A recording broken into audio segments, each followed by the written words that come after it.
দেব মটরশুঁটি।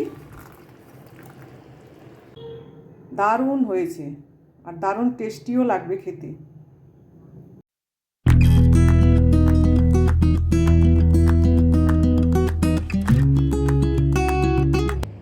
শীতের সিজনে একটা শীতের স্পেশাল সবজি তৈরি করব।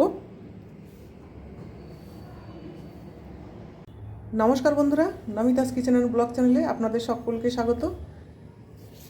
আজকে আমি একটা রেসিপি বানাবো, সেটা হচ্ছে শীষ পালকের চচ্চড়ি বা ঘ্যাট যাই বলুন। সেই জন্য নিয়েছি এই দেখুন শীষ পালক। শীষ পালকটা এখনও কচি আছে, অতটা বুড়ো হয়নি।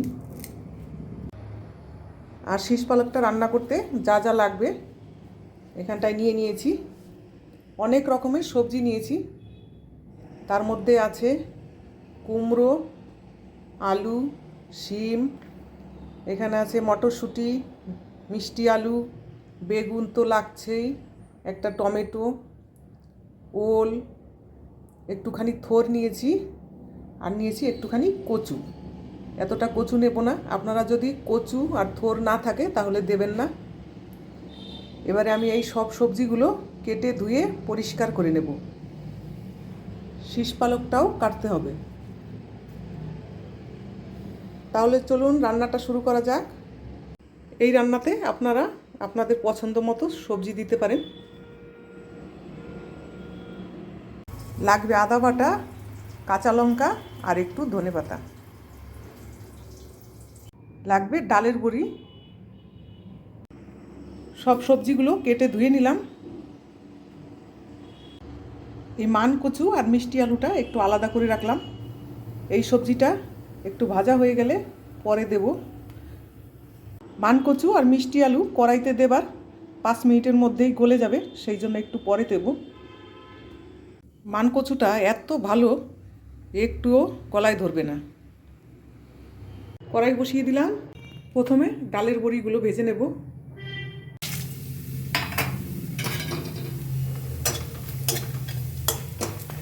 হয়ে গেল ডালের বড়ি ভেজে নেওয়া। দিয়ে দিচ্ছি আর একটু তেল।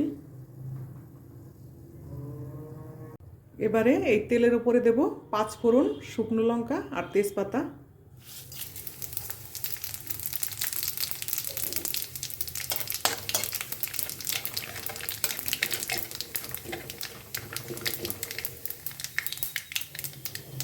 এবারে দেব কেটে ধুয়ে রাখা সবজি।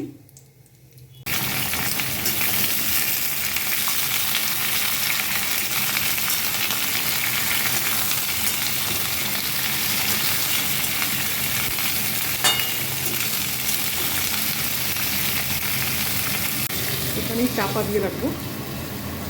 এই সবজিগুলো একটু ভাজা হয়ে গেছে। এইবারে দেব মিষ্টি আলু আর কচু।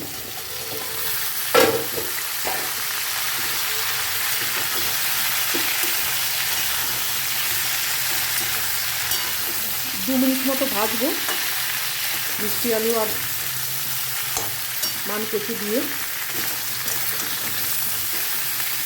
দেব হলুদ,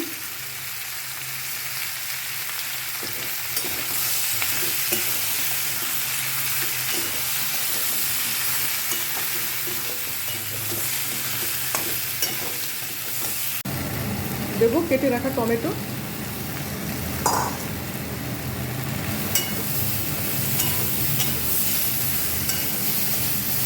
সব সবজিগুলো ভাজা হয়ে গেছে। এবারে দিয়ে দিচ্ছি কেটে ধুয়ে রাখা শীষ পালক।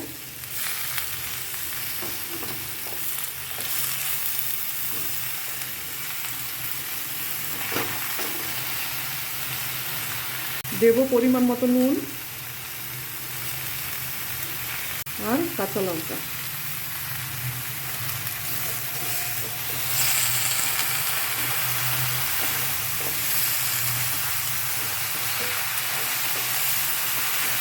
শীষ পালক দিয়ে সবজির সঙ্গে 2 মিনিট মতো ভেজে নিলাম।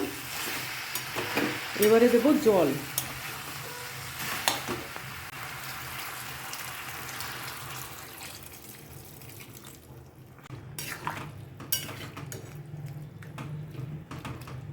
সবজিটা যাতে সেদ্ধ হয় সেই হিসাবে জল দিতে হবে। দেব মটরশুঁটি,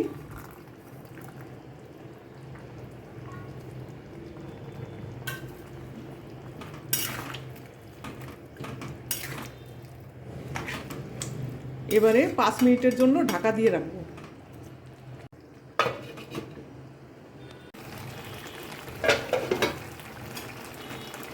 ঝোল অনেকটা শুকিয়ে গেছে আর সবজিগুলো ভালো মতো সেদ্ধ হয়ে গেছে।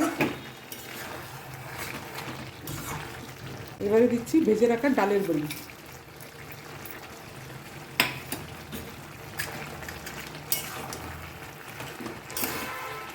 এই সবজিটা একটু মিষ্টি মিষ্টি হলে বেশি ভালো হয় খেতে, সেই জন্য দিচ্ছি সামান্য একটু মিশ্রি।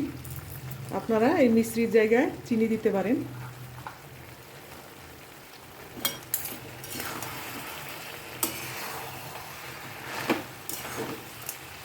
দেব বেটে রাখা আদা,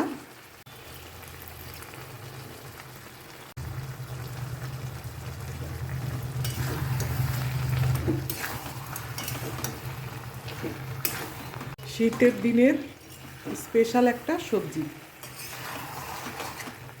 নিরামিষ দিন হোক বা যে কোনো দিন এইভাবে বানিয়ে খেয়ে দেখবেন, দারুণ লাগে খেতে। ভাত, রুটি, পরোটা সব কিছুর সঙ্গেই ভালো লাগে। দিয়ে দিচ্ছি ধনেপাতা,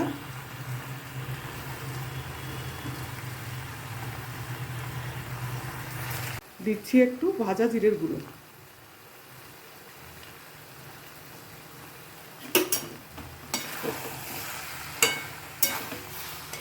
সবজিতে কোনো ঝোল থাকবে না, এই রকম শুকনো থাকবে, তবেই ভালো লাগবে খেতে।